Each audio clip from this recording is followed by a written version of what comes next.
Tudo bem? Estamos novamente aqui nas instalações da FADAT, gravando mais um podcast, um momento de cultura, de informação de qualidade verdadeira, afastada, livre das famosas fake news. Eu sou a professora Clara Teles, conforme todos vocês já devem saber. Sejam todos muito bem-vindos, bem-vindas.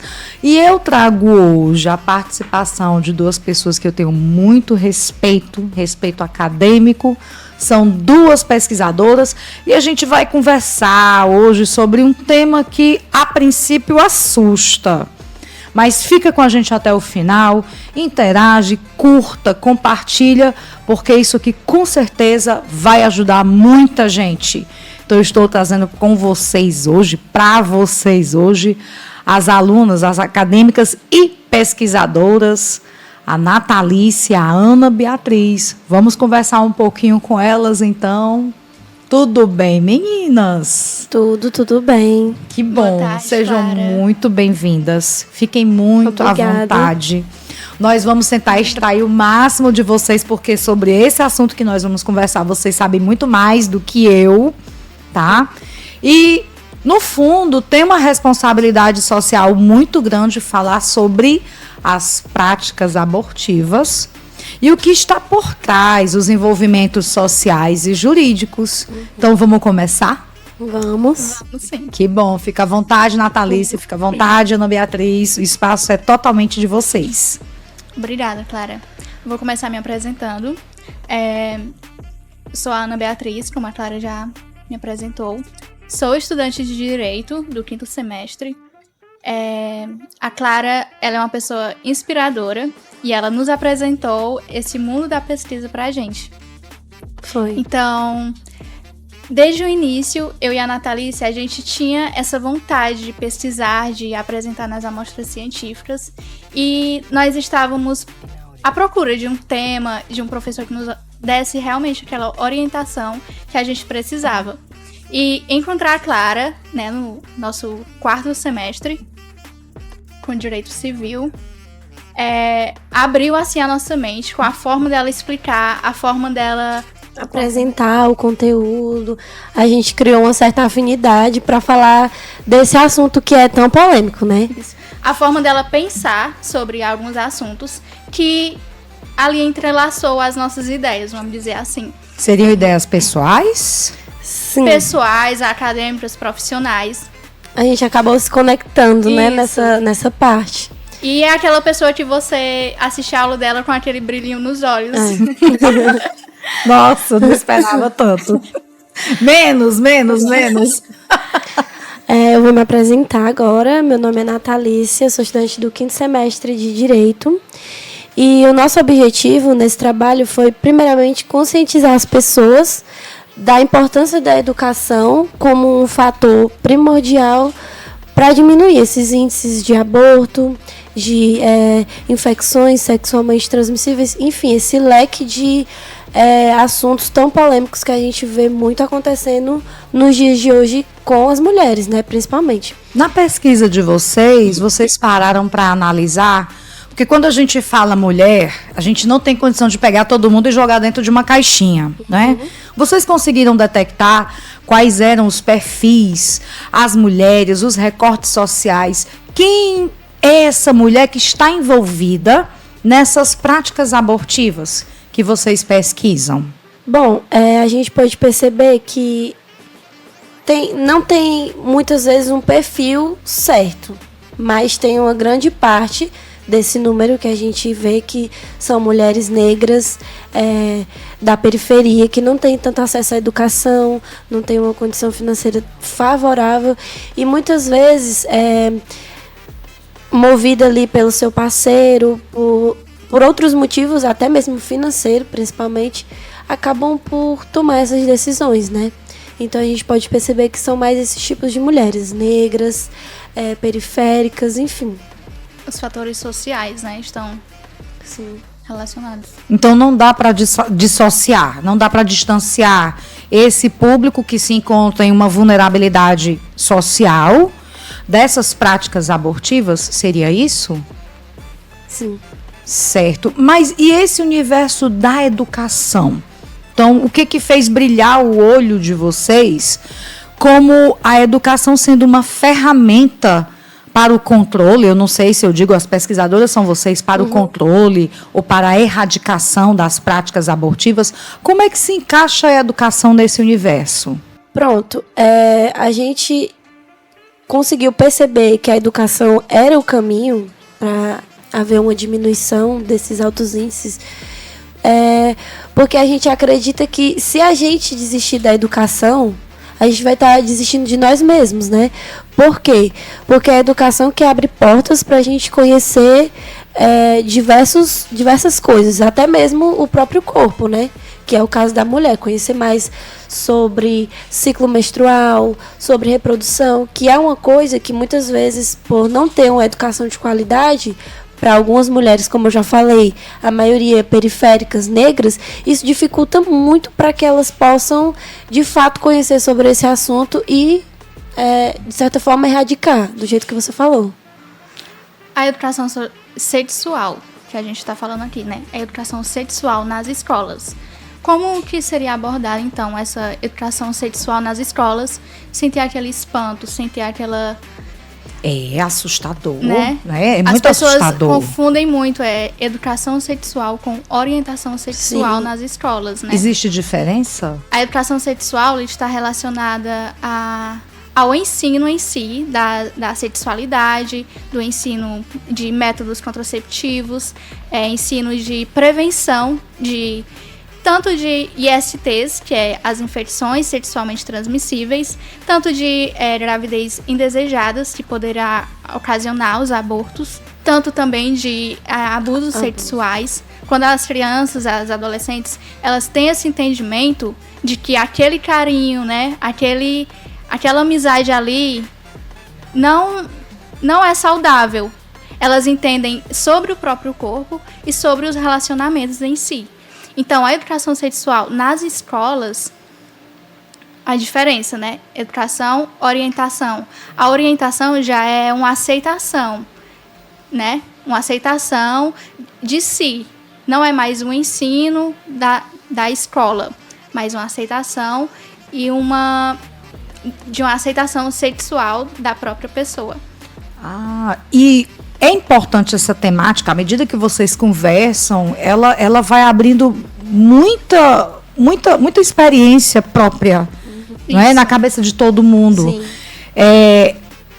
Eu não sei se vocês consideram, mas na fala de vocês eu percebo que talvez, inclusive, a própria cultura da família, a própria religião, os próprios hábitos em que a criança ou que o adolescente esteja inserido, ele possa, de repente, ser até um obstáculo para que esse tipo de informação correta, coerente, adequada sobre o próprio corpo, o próprio desenvolvimento, então, às vezes, a família ela tem o condão, inclusive, de dificultar esse acesso, né? Até porque nós não temos o hábito de falar sobre sexo, falar sobre desenvolvimento, falar sobre corpo, né? Então, eu não sei vocês, eu escuto alguns pais, quando toca nesse assunto, o pai dizendo assim, ou a mãe, não quero, sobre esse assunto aí que conversa sou eu.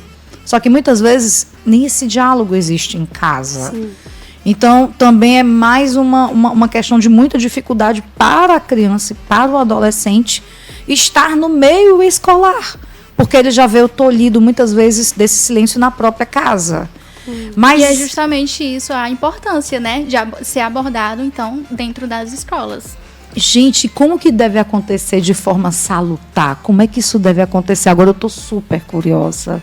Como que a escola precisa se mobilizar? Qual é a ferramenta? Como é que isso deve acontecer? Para iniciar, primeiramente, tem que ter o preparo dos professores, dos profissionais. Quem irá fazer essa educação? Será os professores que dão matemática, química, física? O que não pode, né? Então, tem que ter um profissional direcionado para aquele tipo de assunto. Exatamente. Seja um professor de ciência biológica, seja um assistente social, seja... pessoas que estejam ligadas com a matéria, não é isso? Né? Um profissional especializado. Isso, um enfermeiro da família que vá na escola e faça palestra sobre esse assunto. Ou, não sei, que também coloque para os pais, né? Abordem esse tema de forma clara, de forma... conjunta com a família, justamente. Não que os pais vão ser excluídos e ninguém vai mais ouvir o que os pais pensam. Não, né? A gente tem que incluir. É uma junção, família, escola e Estado, né? Então, além de ter esse envolvimento, além das pessoas, do conteúdo, a proposta de vocês é abrir os olhos tanto para pessoas de direito público quanto para as pessoas de direito privado, eu acredito, as escolas em geral. Então, o perfil da pesquisa de vocês também fala alguma coisa sobre a questão das próprias matrizes curriculares, que tem que ter uma disciplina direcionada para isso, ou qualquer professor?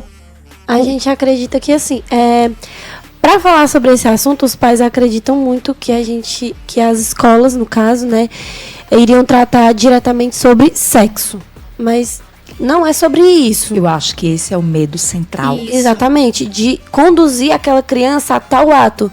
Mas acontece que na sociedade que a gente convive hoje, se a gente, desde pequeno, a gente não conduzir aquele filho, aquela filha a se cuidar, né? A gente não ensina, mas o mundo tá aí para ensinar, né? Infelizmente.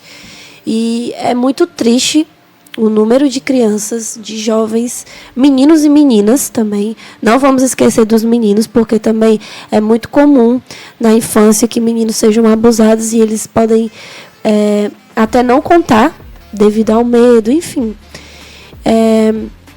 E tudo isso deveria ser tratado primeiramente pelos pais. Nas escolas, a gente acredita que deveria ter uma matriz especializada nesse assunto, justamente para ensinar aquele aluno, aquela aluna, sobre cada fase ali da vida, né? Desde o seu corpo, desde para as meninas o ciclo menstrual, a como se cuidar. E não é qualquer pessoa que pode chegar e falar sobre esse assunto. A pessoa precisa realmente conhecer. Até porque, claro, a gente pode perceber também que muitas vezes até para o professor mesmo, isso é um tabu para ele chegar numa sala de aula e falar sobre esse assunto. Porque as pessoas não levam a sério ou sentem vergonha, não falam nada. Então, às vezes como é que eu posso dizer? Para o professor ali é uma barreira também, né? É um desafio muito grande. Exatamente. E eu considerei muito interessante e importante a fala da Natalícia quando ela diz assim, se a família não ensina, então o mundo vai ensinar, né? Então, a menina, vamos focar assim na menina, principalmente a menina, ela tem sempre aquela melhor amiguinha, né? Sim. Ai, minha melhor amiga, aquela que eu conto todos os segredos. E isso realmente é um risco, porque, na verdade, no mundo das experiências, as duas são iguais. Uhum. Então, não tem aquele caráter de uma orientação mais séria, uma orientação adequada, correta. E ela escolhe essa primeira amiguinha, essa melhor amiga, exatamente porque muitas vezes não tem a abertura de ter na família um melhor amigo também. Sim. Né? Então, todos nós, um dia fomos criança, ninguém nasceu adulto, é fato. E nós sabemos que o caminhar, o balbuciar, aprender a andar de bicicleta, tudo isso daqui nós vamos dentro de uma perspectiva de experiências. A gente vai realmente tentando. Isso aqui faz parte do desenvolvimento humano. E quando a gente se torna adolescente, eu não sei vocês, mas eu considero assim, a fase mais difícil que um ser humano tem. Porque para umas coisas você tá velho e para outras coisas você tá novo demais. O próprio adulto, ele não tem uma concentração de informações adequadas. Você não tá grandinho demais para isso, não. Ou então, olha, você é muito novo para isso. Essa fase da transição da adolescência, ela é muito interessante. E junto com ela vem os hormônios, junto com ela vem os seios desenvolvendo, a menina criando formas Então tem essa transformação. E é uma pegada rápida. E é uma pegada muito confusa. E principalmente quando, lamentavelmente, é o momento em que nós recebemos orientações de silêncio. Então, eu não sei se vocês consideram também essa questão social que acaba atingindo lá na própria percepção biológica. Eu estou crescendo, está todo mundo vendo, mas eu tenho que silenciar sobre o que acontece com os meus fenômenos corporais. Vocês detectaram isso durante a pesquisa de vocês também? Teve encaixe porque vocês são do direito. Eu queria entender onde é que está a chegada do direito. Cadê a pegada do direito? Isso também que eu ia, porque a gente está muito no lado da saúde, né? Da educação. E por que nós duas alunas de direito, resolvemos entrar, né, nesse tema? Porque hoje em dia, né, tem muita discussão de dois polos assim, né, jurídicos, descriminalizar ou criminalizar o aborto. Hoje em dia, nossa, no Código Penal, né, nós temos o artigo 221 ao 228, salvo engano, que prevê que aborto é ilegal, é crime. Mas tem 3 hipóteses que é possível fazer o aborto, em caso de colocar em risco a saúde da mulher, da mãe, em caso de anencefalia do feto e em caso de estupro. São essas 2 previsões que o Código traz pra gente. Então, tem essas discussões hoje na nossa sociedade. Criminalizar ou descriminalizar o aborto. E eu ainda vou jogar mais bomba aí no caminho de vocês. Claro, eu não tô aqui para facilitar a vida de ninguém, eu tô aqui para orientar. Aprendi com vocês. Aliás, eu tô aqui para ensinar. Nossa, que confuso. E ainda tem a questão do onde começa a vida. Ainda tem isso, né? Que juridicamente é uma perseguição e várias teorias, várias doutrinas, tem um monte de gente falando. E ainda tem outra percepção, religiosa e moral também. A própria questão, será que a nossa saúde pública, como é que ela está? Como que ela está recebendo essas pessoas?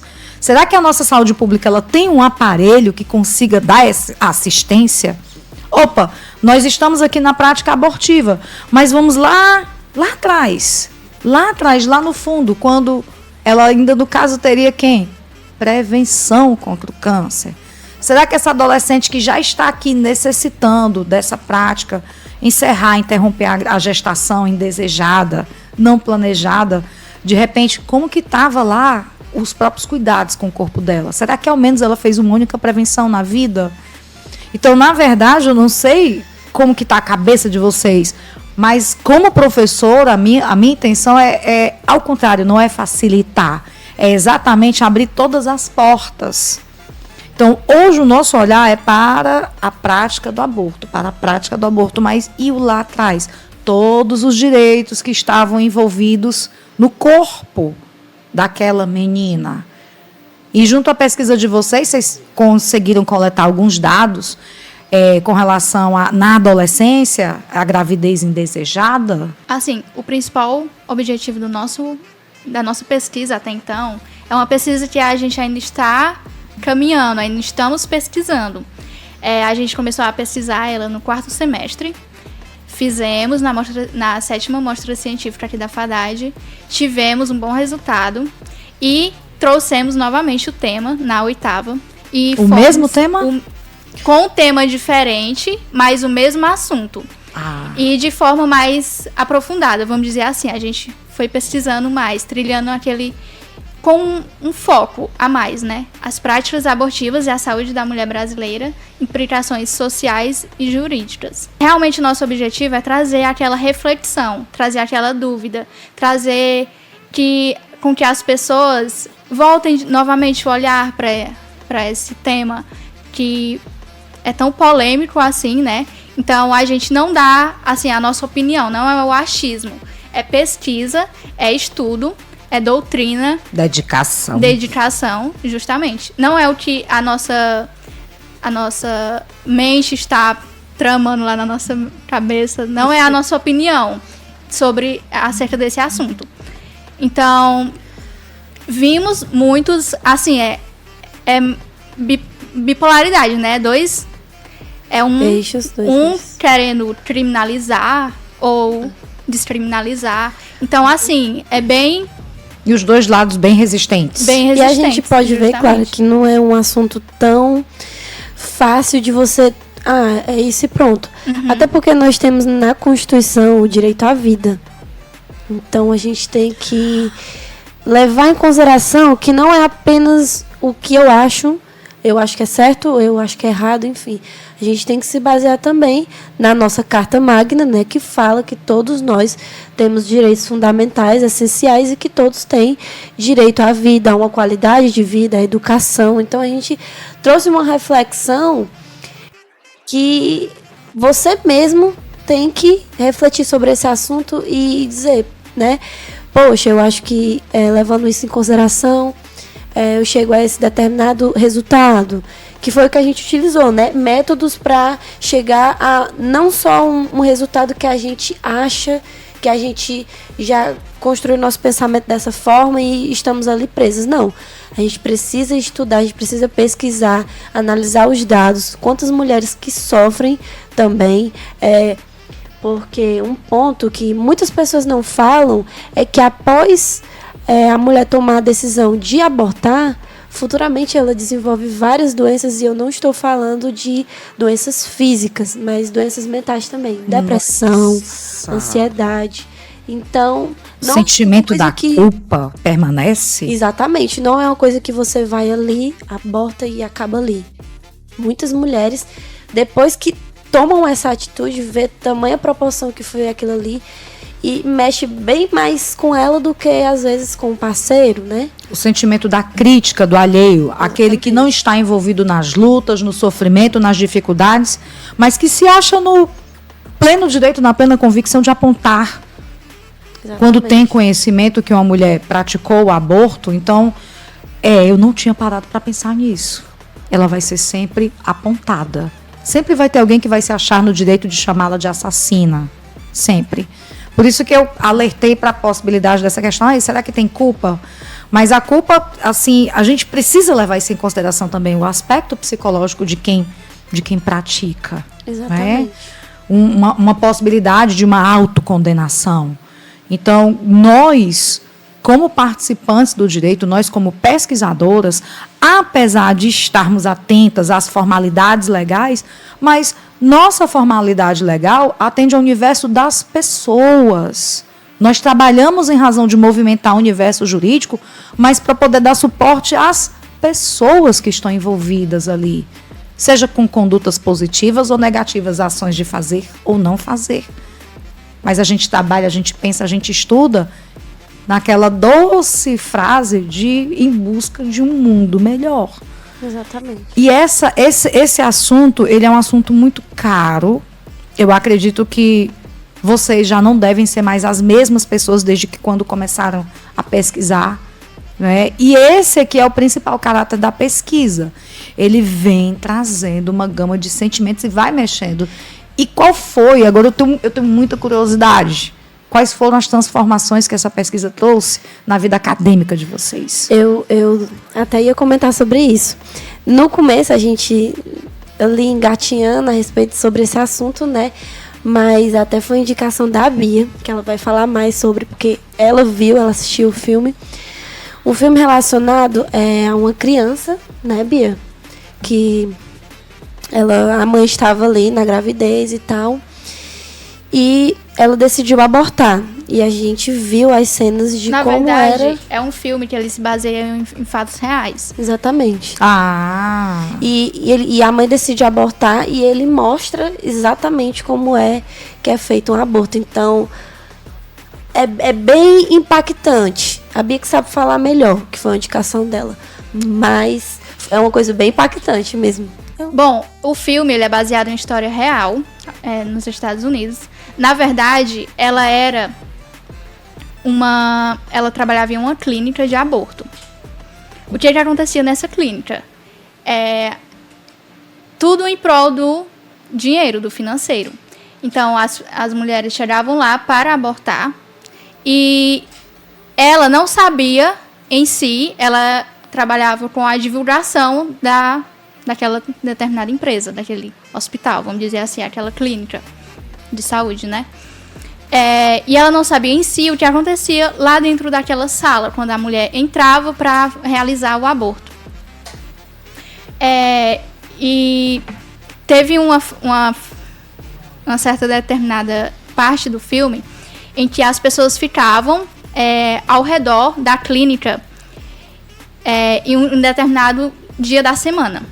Então, tentando impedir que as mulheres entrassem naquela clínica, para que elas não fizessem o aborto. Então, naquele dia da semana específico, o número de abortos que era feito naquela clínica caía.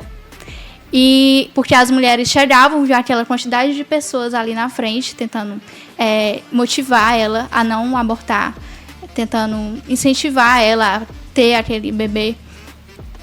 E aí elas, às vezes, voltavam para trás, ia para casa, ia pensar mais um pouco. E aí, no outro dia, às vezes, vinha ou não. Preferia continuar com a gravidez. E aí, eles tentavam barrar aquelas pessoas, jogar água, não sei. Faziam várias movimentações. Isso, para que aquelas pessoas não viessem naquele determinado dia, porque o número caía de abortos. E teve um determinado momento do filme em que ela foi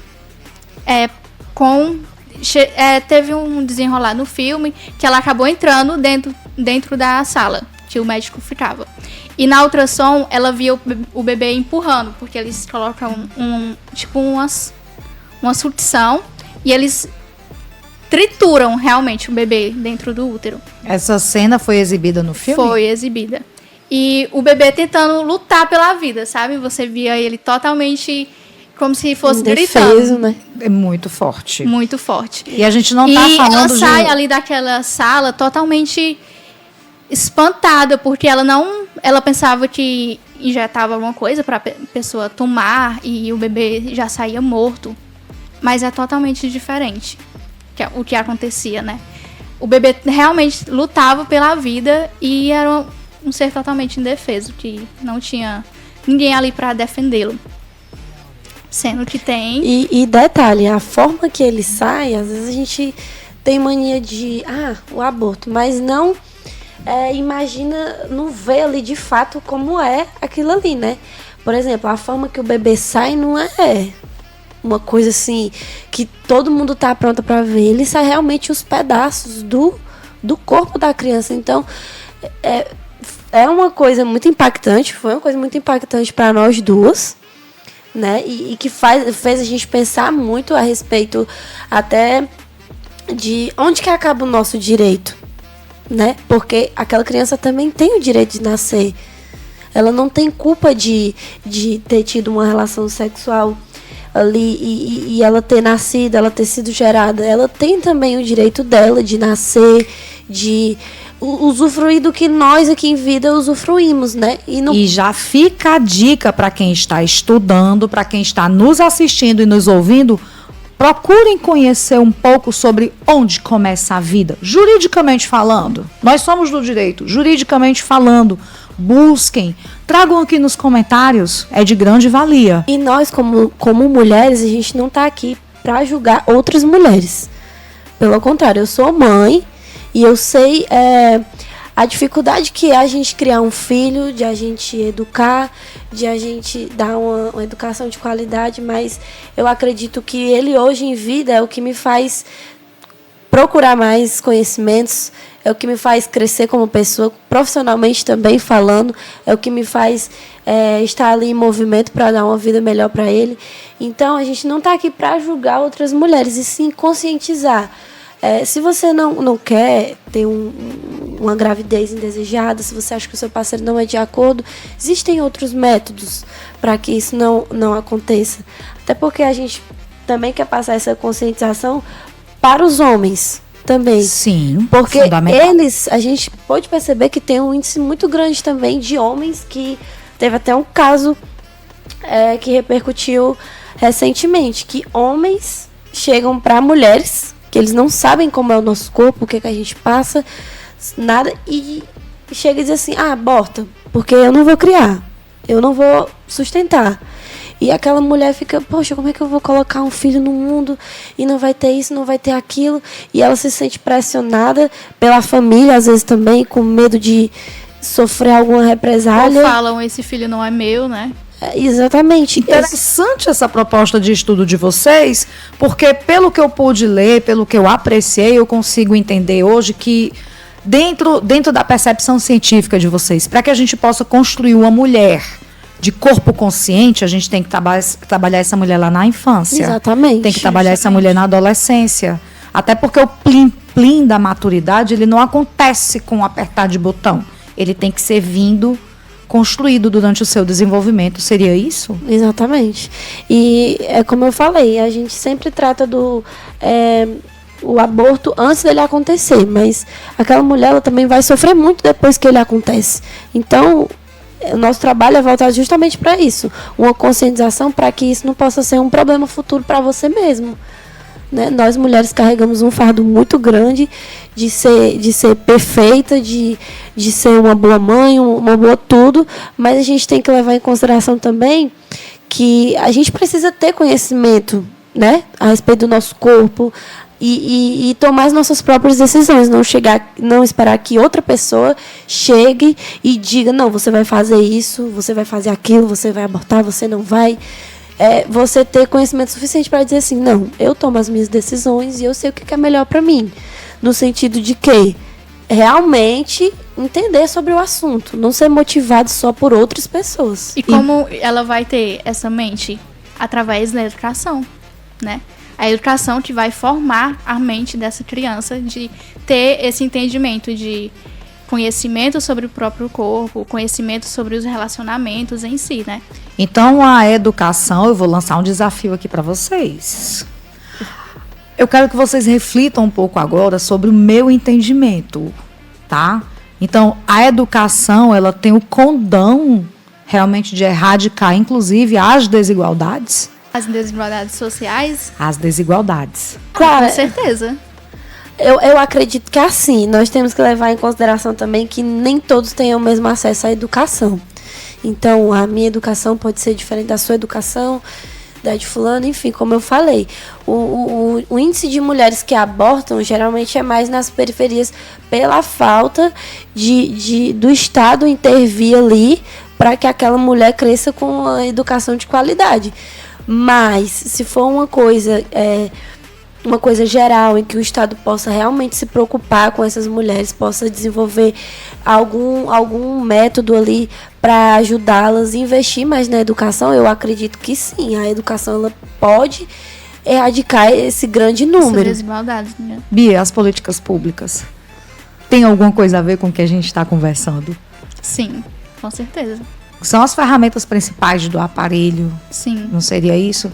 E a questão do próprio alcance dela, seja para as mulheres negras, seja para as mulheres brancas, seja para as indígenas, para as ciganas, para que estão em condição de pobreza extrema, para as que estão com a sua liberdade cerceada. Então, eu achei muito interessante esse trabalho de vocês, porque quando a gente pega essa temática, eu posso estar falando de qualquer mulher. É qualquer mesmo. Por isso que no começo foi difícil para... E aí, qual é o público? Quem está inserido? Porque todas nós, qualquer uma de nós, pode estar sendo vítima da intervenção de um terceiro sobre o nosso próprio corpo. Do companheiro que chega e diz, não vou te assumir, para por aí. Aborta, não é nem aborta, tira isso. E a gente também não pode eximir aqui a responsabilidade dos pais junto a uma adolescente que esteja ali inserida nesse universo da gravidez indesejada, da gravidez não programada. Né? Quando o próprio pai ou a própria mãe chega e diz, vamos resolver isso aqui, antes que cresça, antes que todo mundo veja. Então, não somente o companheiro também, como muitas vezes os pais também estão envolvidos nessa falta de escolha, dessa falta de pensamento da própria adolescente. Eu gosto muito sempre de focar na adolescente. Toda mulher sofre, mas quanto mais nova a gente é, exatamente, mais sensível, mais frágil socialmente falando, nós estamos inseridas nos planos dos riscos, inclusive, não é isso?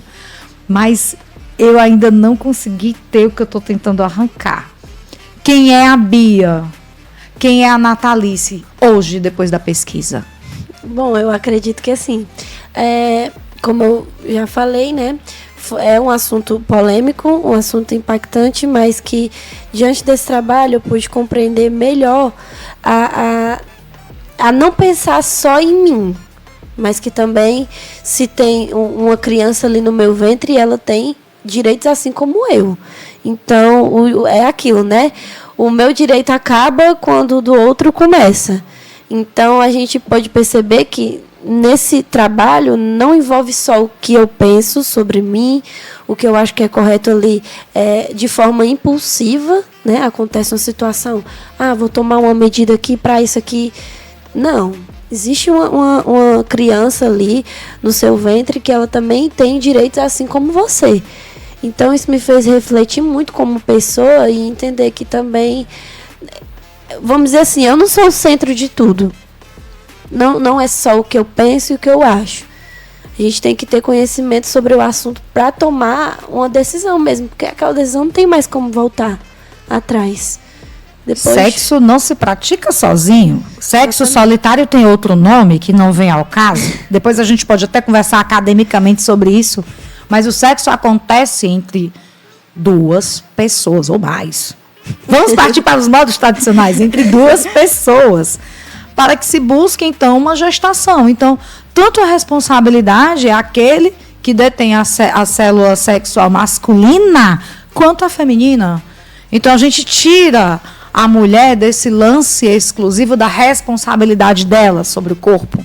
Não seria isso? Exatamente. Então, no caso, a gente tem que chamar os dois. Ei, vem cá, olha aqui o que vocês estão fazendo. Então, isso daqui é um papo de maturidade. Sobre dizer sim, sobre dizer não, sobre se proteger.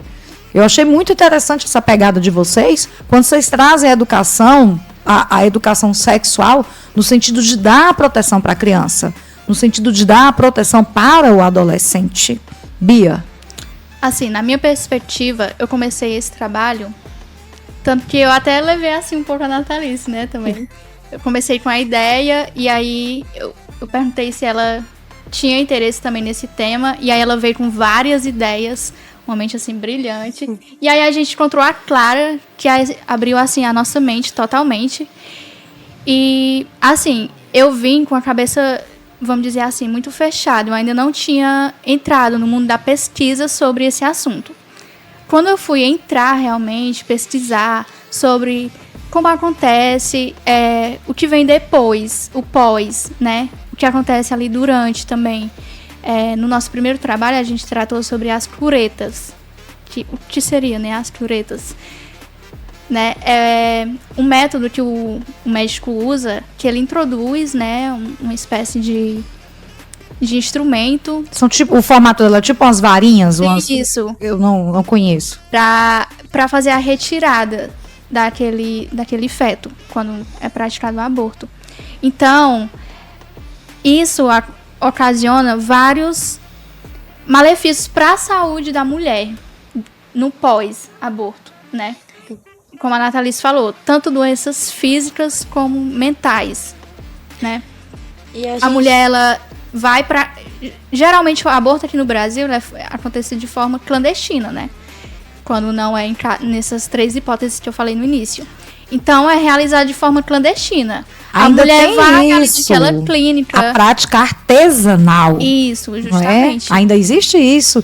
E nós ainda não tínhamos conversado sobre isso. Sem ninguém saber. Vamos imaginar um adolescente que está no início do ensino médio e não tinha nenhum conhecimento sobre métodos contraceptivos, não tinha nenhum conhecimento sobre o corpo dela, sobre sexualidade.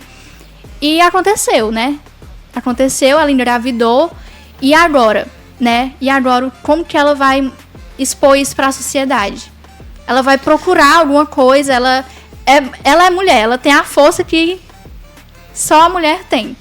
Então, vai naquela clínica totalmente de forma clandestina, não tem higiene, não tem todo o amparo que ela precisa, toda a estrutura física também. Então, é introduzido, a gente viu pesquisas sobre isso, as curetas. É introduzido e ela sai dali sangrando ainda, passa vários dias sangrando e aí, como é que ela, depois, né? Como que ela vai sangrando pra casa e explicar isso? Que risco. O risco que ela coloca em vida. A vida do feto, né, que ela colocou. Já acabou. E também colocou em risco a própria vida. Então é isso que a gente... O principal objetivo, assim, do nosso trabalho não é só a vida do feto. É a vida dos dois. Nós teremos as duas vidas, né? Ei, e aquelas que ainda buscam os métodos naturais? Sim. Os famosos, os chás, aquelas massinhas que faz com as ervas que introduz no canal vaginal, e ainda tem essas. Que essas aqui, inclusive, fazem em casa, ou então vão para casa de uma coleguinha, da casa da prima, vão buscar o suporte ali de quem saiba deste segredo. Essa, como é que tá essa, hein? Essa que está realmente correndo o maior risco. E, Clara, eu fiz algumas pesquisas relacionadas até sobre isso. E, assim, o chá, quando a pessoa toma ali o chá, que não é um método, vamos dizer assim, correto para lidar com aquela situação, não traz somente risco ali, vamos dizer assim, que aquela pessoa mesmo pode ali controlar. Não, eu vi alguns casos que a pessoa desmaiava em casa porque fazia aquilo ali sozinha. Então você vai lá, toma um chá que não é específico para isso, e aí toma, e aquele chá ele dá tontura, mal-estar. Tem mulheres que sangram, que chegam até a ter hemorragias e precisam ser conduzidas para o hospital.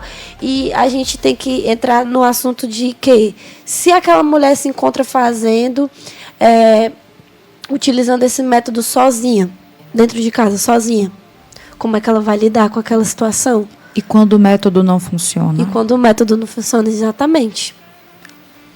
Vai desenvolver, não vai conseguir interromper a gestação. E aí? Sem falar nas anomalias que aquela criança possa vir a ter diante desse método que foi utilizado, que é o chá, né? Muitas crianças nascem deformadas por conta do uso desses chás. Então, é preocupante tanto para a mãe, a saúde da mulher, como a Bia falou, mas também para a saúde da criança que vai nascer. Aquela criança nascer toda perfeitinha, então a vida dela foi interrompida ali de uma forma que vai prejudicar ela no futuro, no seu desenvolvimento, na escola. Uma criança que poderia, né? Sim, e olha que interessante. A quantidade de portas que foram abrindo, que a gente foi discutindo, que a gente foi conversando. Então, isso me traz também a reflexão que não dá para a gente parar no direito. Não dá para a gente olhar o direito com uma objetividade, com uma seriedade. Não pode abortar. Ou então, não, pode abortar. Não dá.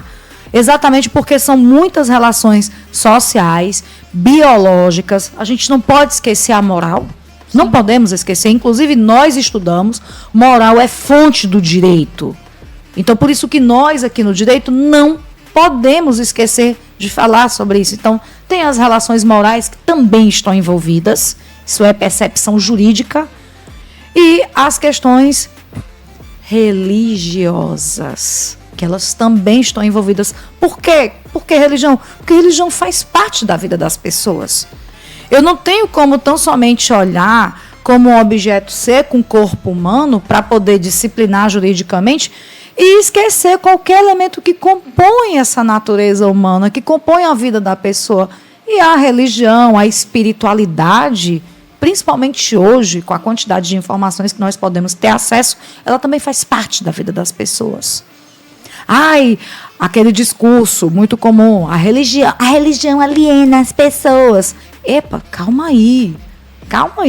Não só a religião, como todo e qualquer tipo de todo e qualquer tipo de informação, quando ela não é dosada, quando ela não é adequada, pode nos levar à alienação. Não é só a religião, não. Ideologia política, a ideologia sexual, a própria ideologia do seu modo de vida, no dia a dia, no seu casamento. Então, tudo isso aqui também pode levar à alienação. Então, nós devemos, antes de sentar e legislar, fazer exatamente como a Natalice e como a Bia estão fazendo. Esquecer quem são as propriedades pessoais e cair no universo da pesquisa, verificar com quem já abortou, por que abortou, como é que aconteceu, foi na clínica, foi artesanal, foi clandestina, como foi, como que se deu, por quê, e por que abortou? Opa, abortou porque engravidou indevidamente, por que engravidou indevidamente? Então, são uma série de porquês que estão envolvidos aqui. Então, não é só pegar o microfone e defender que pode abortar ou que não pode abortar. A gente precisa levar em consideração muita coisa.